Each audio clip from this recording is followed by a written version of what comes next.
Father always said, a proper war banner has two roles, to direct and to inspire. In the chaos of battle, he'd say, you won't march wrong if you keep your flag in sight. Now the orcs have cast down our banners, but Gondor's flag still inspires, even if I see it only in my mind's eye. So long as one Gondorian lives, the white tree still stands tall.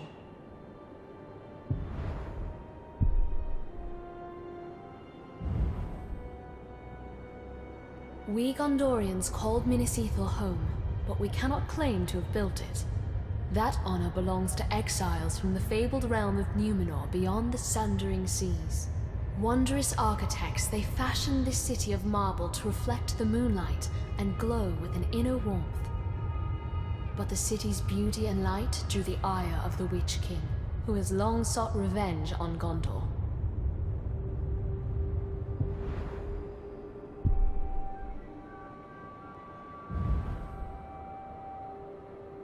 I wonder if the elves have mundane objects as we do, for even their common containers and vessels seem uncommonly fine. This artifact was once part of a table setting given as a gift centuries ago. The other parts were broken when one of Mordor's many ground tremors knocked them off a shelf. How I wish my predecessors had saved the broken shards. That's a puzzle I'd like to reassemble. Elven things deserve to last.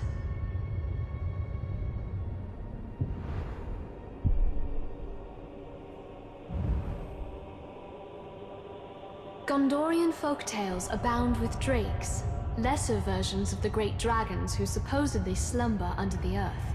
Yet here in Mordor, I've seen them with my own eyes, though from a safe distance, and they are nothing like the storybooks say. They are lethal hunters of the air, rapacious and cruel, apt to torment their prey before eating it. This scale, taken from a drake carcass we found in a ground cave, gives some sense of their size, and how strong they must be to carry such weight aloft.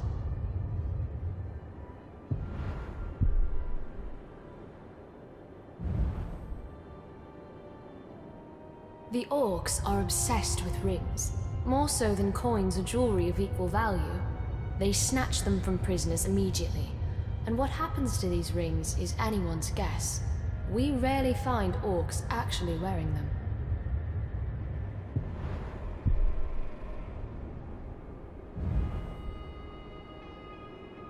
This pipe is purported to be the creation of hobbits, a sort of halfling that lives beyond our reckoning in the north. I wonder at the strange notion of full-grown adults who scarcely reach my waist in height.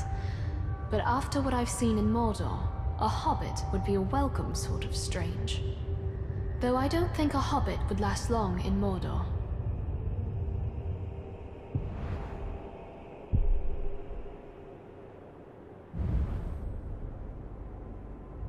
Gondor has faced the Witch King before, and he's had a vendetta against Minas Ithil ever since. This coin depicts the victor, Eomer, last king of Gondor. Generations ago, Eomer led an army that routed the Witch King and sent his army fleeing to Angmar. But our victory turned hollow when our king grew prideful. The Witch King challenged Eomer to single combat, and Eomer rode eastward from Minas Tirith, never to be seen again. It takes a nation to defeat such evil, not just one man.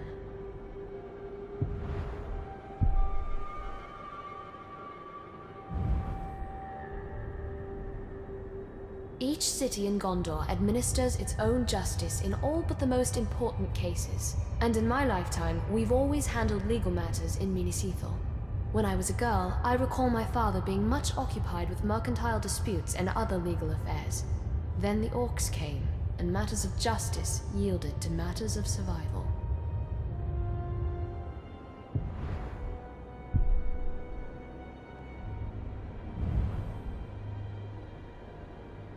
The red arrow is one of Gondor's most treasured symbols, though few know just what it symbolizes.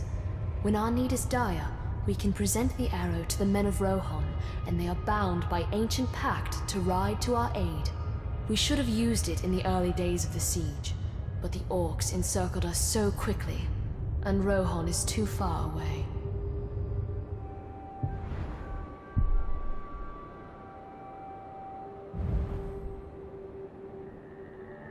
In the Great Hall of Minas Ithil, we didn't just safeguard the treasures of our past, we kept our present there as well, an archive of all our official correspondence with the capital.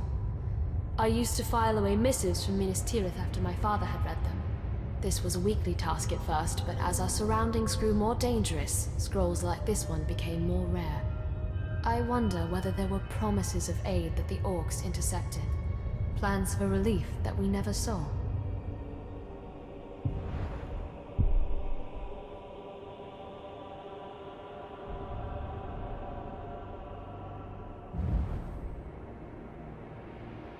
When Eonar didn't return from his confrontation with the Witch King, word of his fall spread like wildfire across Gondor. The Witch King's forces were regrouping, rapidly seizing lands once under Eonar's rule. Some regions fell so quickly that letters sent by the first ruling steward of Gondor, Mardil, never reached their destinations.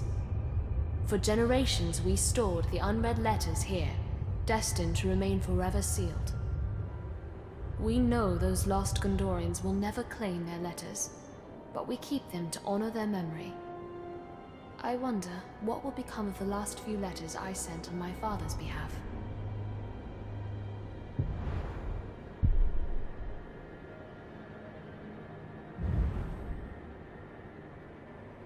The elves esteem delicate finery in all their arts, and the crystals in this artifact glow softly, even in a pitch-black room. I know this firsthand because I'd often sneak into the Great Hall and read by crystallight when everyone thought I was safely in bed.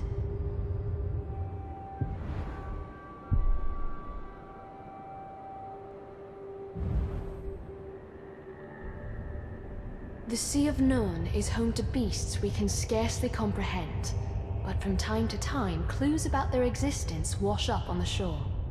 Our patrols found this fossilized squidbeak years ago. If it is proportional to the smaller squids that fishermen sometimes catch, the sea creature would be several hundred feet long. Such a monster is the stuff of nightmares, proof that this world hides horrors far worse than the orcs.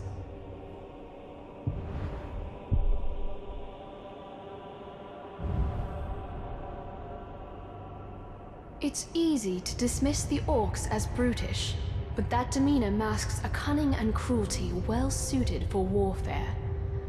Their weapons likewise seem brutish, but make no mistake, they know their purpose. One sharp blow to the head will split your skull, whether it comes from Gondorian steel or orcish pig iron.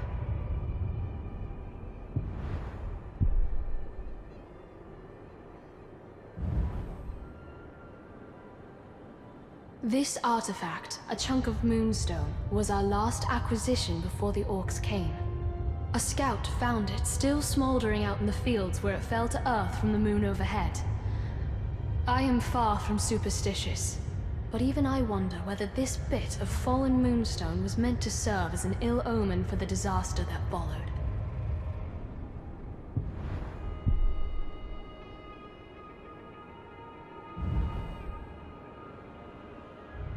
Some orcs are self-styled marauders who crave riches more than other orcs. Greed, not bloodlust, motivates them, and unlike most other orcs, they wear jewelry such as this ring to mark their status. We obtained this ring from a dead marauder, so we've no idea of its history, though it seems Númenorian. If only we knew where the marauders find treasures like this ring. There's so much we could learn.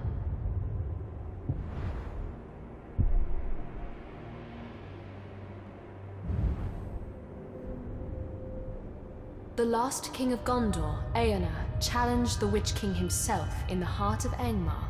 Armored for war, not ceremony, he left his crown behind when he rode to his fate. We hold it in trust for the day when a king of Gondor will return to wear it, though we need a future king with enough sense not to confront the Witch King alone.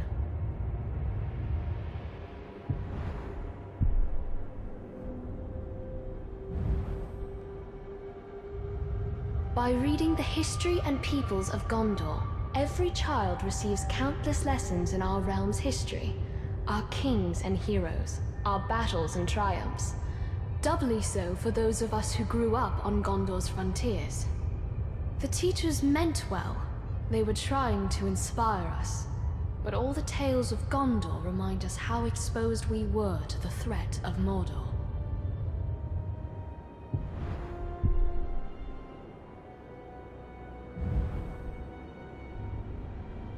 Minas Ithil never had the grand dramas and pageantry of Minas Tirith itself, but we had simple arts like music to give us the solace of home. When all around us lies in shadow, a simple folk song or pleasing dance was a ray of sunshine. I wonder if such music will ever be heard again.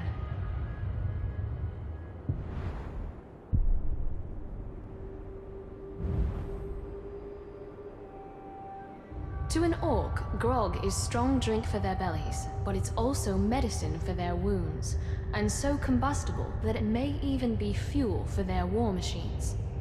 Few Gondorians dare drink it, lest we start to behave like the orcs. Still, it is worth studying.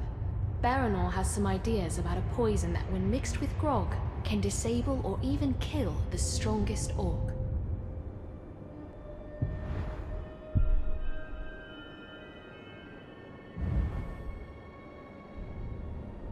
Gondor's preferred order of battle with variations is a chart depicting how an army should be organized, from the frontline infantry to the cooks and teamsters in the rear.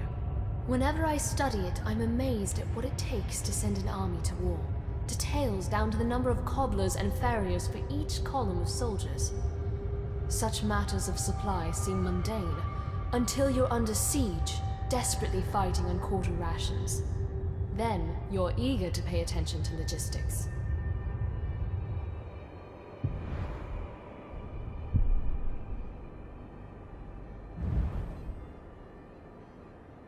I believe this plate is of Easterling manufacture.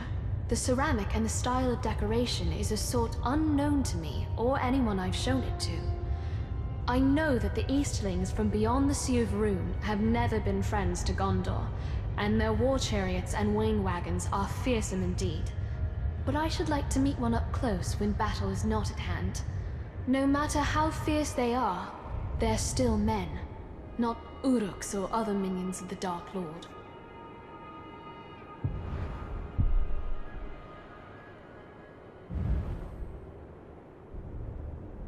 My first drill instructor told me, trust in your training, not your armor. Even a finely wrought plate can buckle under a hard enough blow, but a skilled warrior can evade that blow so it never lands in the first place. Now Minas Ithil has buckled under. Some blows are impossible to evade, so we do the next best thing. Stand back up again, wounded as we are.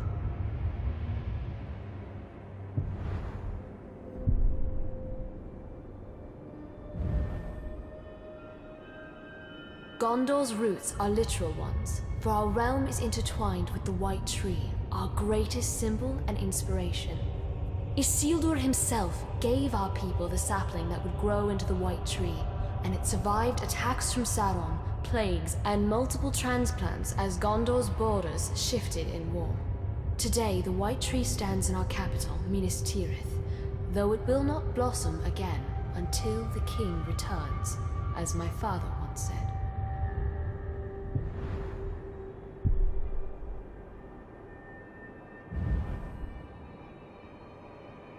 Numenor was an island in the Sundering Seas to the west, the greatest realm of men before it sank beneath the waves. Few survived that calamity, mostly pioneers keen to settle what we now call Middle-earth. We Gondorians have often sought inspiration in what we know of Numenor, and many a young soldier would come to touch the brow of this helmet, wondering what great battles in far-off lands its owner must have seen.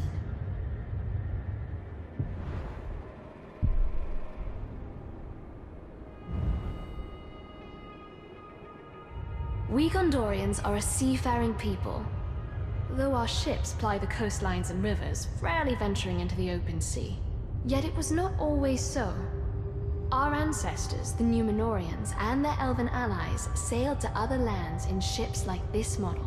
Sailors even claim it's possible to sail so far into the ocean that land is too distant to see in any direction. Hard to imagine. So I suppose I'll have to see it for myself someday.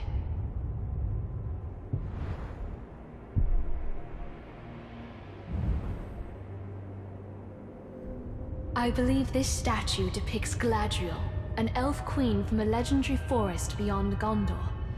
I found scant reference to her in our books, but I know her name means Tree Maiden, and she's said to have hair of gold and silver. She was an elven monarch of the First Age. What wonders she must have seen when the world was so young.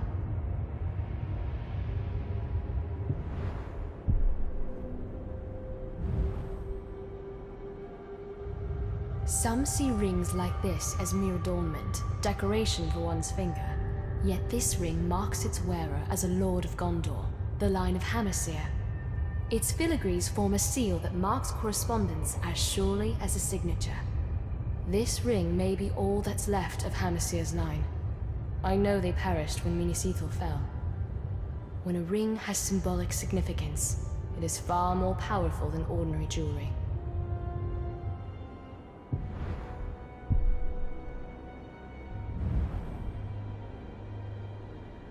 Those who live in Gondor's lowlands could easily forget how close to Mordor Minas Ithil was. Few of Gondor's people devote more than a moment's thought to its borders, or what lies beyond. For them, the threat of Mordor is distant indeed.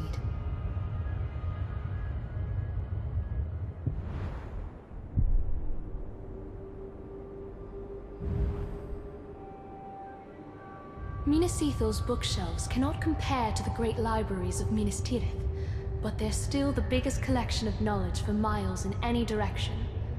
As a girl, I thrilled at the wisdom gathered here. Everything from histories to poetry to cookbooks from a bygone age. This one, Tales of Farthest Umbar, was a childhood favorite. Stories of daring from pirates of old. Real corsairs are far less noble than these tales make them out to be, I'm sure. But they can't be as cruel as the orcs.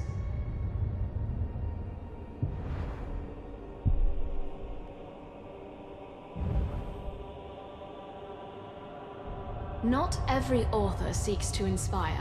Some seek to instruct. So it is with Contrivances of Carpentry by Pelwyn of Lossarnoch. I spent many an hour tracing the wondrous diagrams within this tome. Instructions for building everything from hobby horses to windmills to catapults. I wonder sometimes who taught more apprentice carpenters, Pelwyn or his book.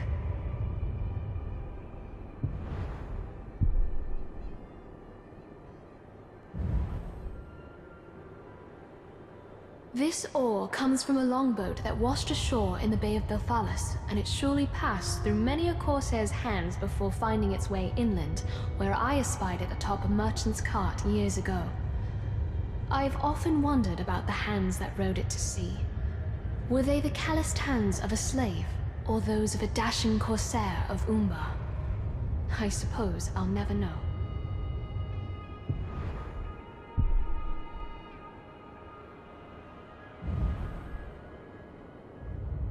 The ability to scry, to see beyond the limit of ordinary vision, has always fascinated us.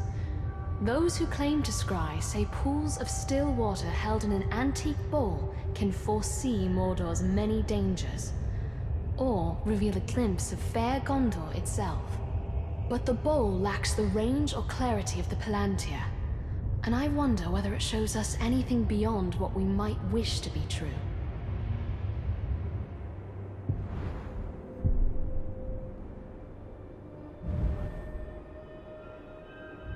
I never dared to break the seal on this scroll, though I often wanted to. I found it in a dust-covered box with a label marked Maps of Southron Trade Routes. Baranor is a Haradrim, so perhaps this scroll has a map of his homeland. Breaking the seal is strictly forbidden for those who aren't Lords of Gondor, and as much as I'm curious, I know my father would not approve.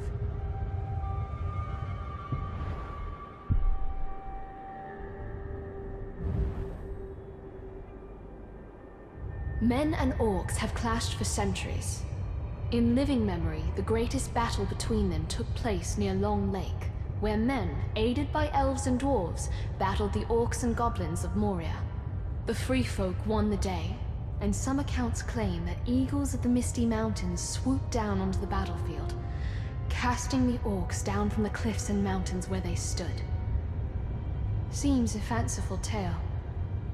I saw no eagles overhead when Minas Ithil fell, though we did have Talion and his strange powers. We would have welcomed aid from anywhere, even the skies.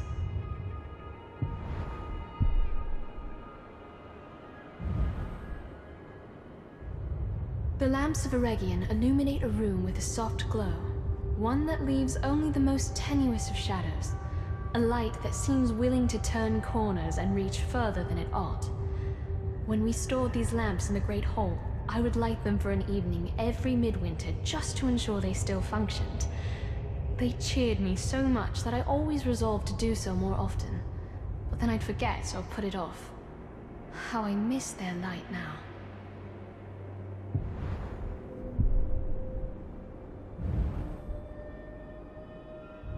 The elves of the distant north have long been named among Gondor's allies, though I've never seen one in person. This cloak is as light as the morning fog on the shoulders. I tried it on once, and its colors seem to shift and blend as the light changes. How meager the product of our looms is when compared to elven handiwork.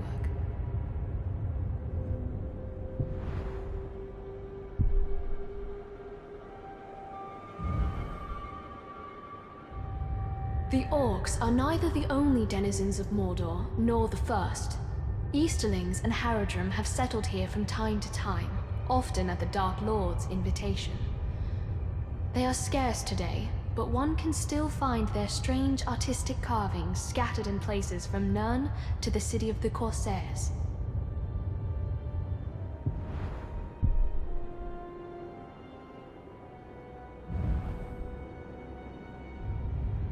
Gondor's artisans rival the elves in their dedication, if not their skill, none more so than our weavers. Paint on a wall of canvas will fade in time, but thread retains its vibrant color for centuries.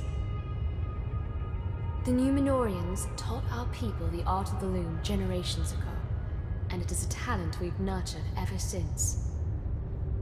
Our tapestries immortalize our greatest triumphs, but it seems there's always another enemy to darken the horizon.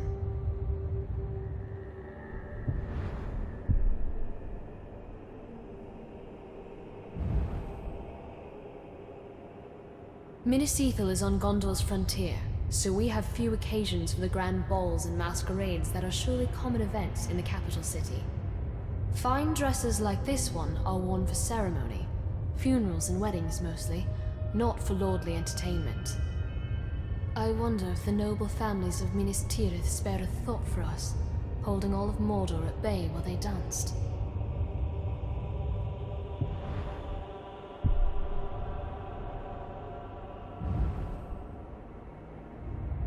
My earliest memories are of being nestled under blankets as my mother showed me the illustrations in a storybook about Luki the Larrikin, whose mischief always ended in disaster, though she was always one step ahead of her stern governess. I found the book tucked away years later after I learned to read, and I was surprised to learn that the storybook was full of little morality plays, not the comic tales my mother told. I wonder why she did that.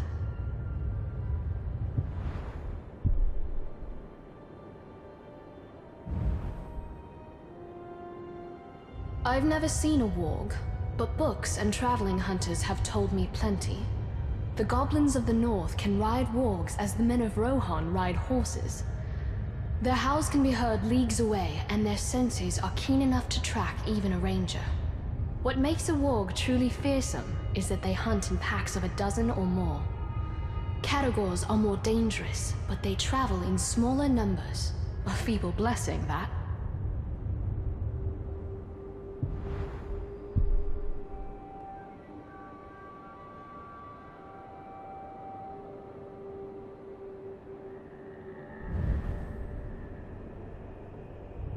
To most Gondorians, this midnight urn is a simple pot of clay.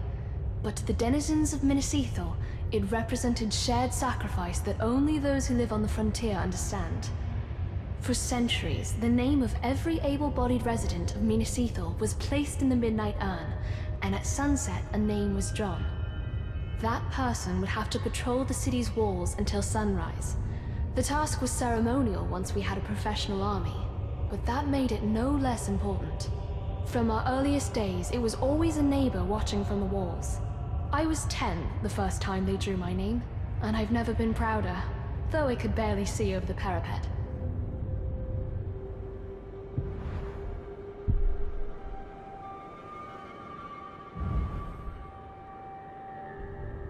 This artifact was a gift from Gondor's other frontier, the long beaches of Unthalas along Gondor's distant shores. Their lord Galazgil sent us this ceremonial bowl with water from the river Morthond, and we kept the bowl long after the water had evaporated. I've often daydreamed of visiting Unthalas. I think I'd like it better than the capital city of Minas Tirith. There is too much of the frontier within me to be happy living in settled lands.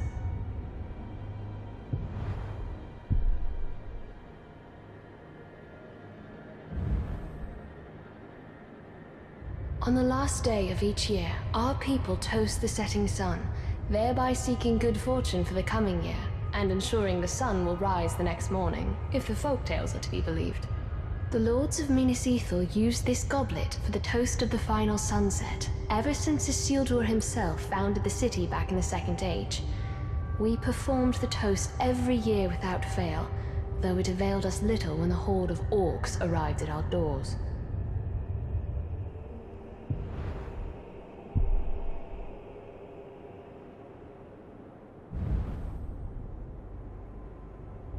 We know little of the Haradrim, mostly folk tales told around the campfire. The stories say they are fierce, pitiless warriors, as cruel as the orcs and as stern as the southern mountains beyond which they hail. Those folk tales convince many a Gondorian child to behave, but I cannot reconcile them with what I see in the only Haradrim I know, Baranor. He is fierce in battle and stern when needs must, but cruel? Never.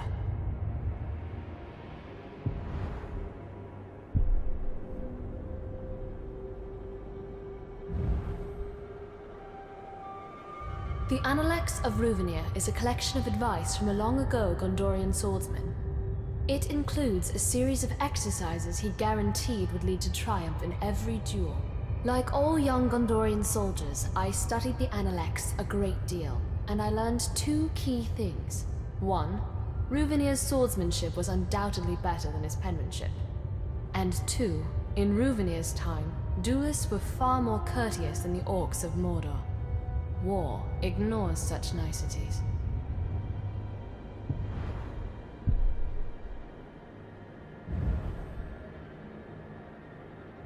It is a fundamental truth of Mordor. The orcs have been here far longer than men, far longer than the Dark Lord himself even. This place belongs to them, and in their own way, the orcs revere their heritage. We found this sword in a crude shrine after all. Yet imagine what the orcs and Mordor could become if freed of the Dark Lord's corruption.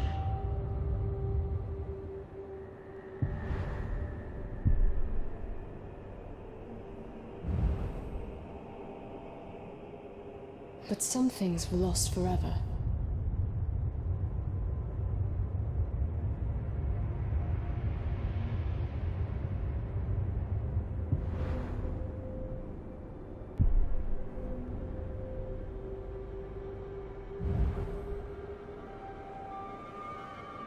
It has long been customary for the people of Minas Ithil to offer an amphora of water or wine to any visitor from beyond our walls.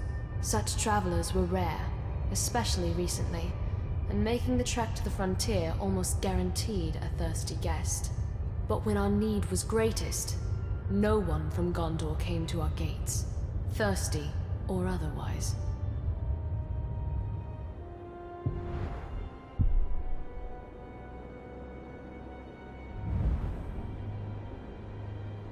There are no dwarves in Mordor. At first glance, this land would seem to suit them. Plenty of stone for carving and ore veins to mine. This shield belonged to a dwarf from another age who did come to Mordor, though not as a craftsman nor a miner. Now that Minas Ithil no longer contains the orcs within Mordor, the dwarves will have to put down chisel and hammer and pick up their shields once more.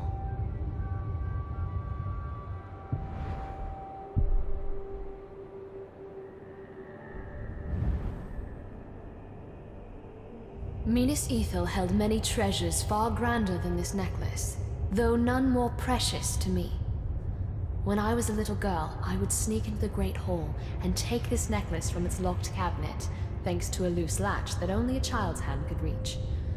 For hours, I would admire myself in the mirror, imagining myself an elegant lady of Gondor, much like my mother must have been.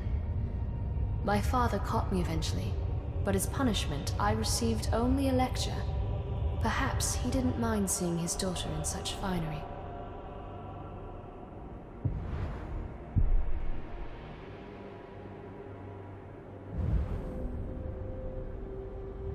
This statement of stewardship reads like a mundane description of lawmaking, but it is one of our most treasured documents. Gondor is a realm of law, not of kingly pronouncements. Since the disappearance of Eomer, our last king, Gondor has thrived under the guidance of ruling stewards, each a lord of Minas Tirith. The steward's office is hereditary, and its decrees are law, unless a king someday returns to Gondor's vacant throne. And even then, I'm not sure what use we have for a monarch, save to keep the cushion on the throne warm.